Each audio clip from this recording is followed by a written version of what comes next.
নবী সাল্লাল্লাহু আলাইহি সাল্লাম আবু তালেবকে কালেমা পড়াবার জন্য কি পরিমাণ কাঁদছে, চেষ্টা করছে।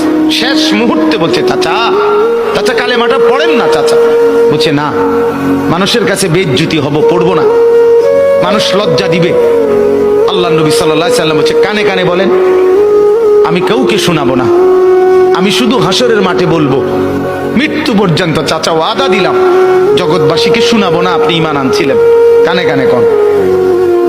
আবু তালেব বলছে না, কানে কানেও বলবো না।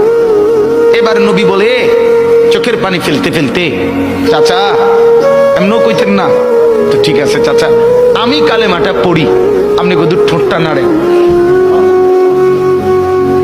আপনি শুধু ঠোঁটটা নাড়বেন, আমি হাসরের দিন বলবো মাওলা আমার চাচা কালেমা পড়ছিল এজন্য ঠোঁট নাড়ছে, এর সুযোগ দেন। চাচা বলছে না না না, আমি ঠোঁটও নাড়বো না। আল্লাহ নবী তখন অঝরে কাঁদতেছিলেন আর চোখের পানি ফেলে বললেন, চাচা আপনি জাহান্নামের আগুনে জ্বলবেন, আমি সইব কেমন? আবু তালেব নাফরমান তখন কি বলছে জানেন?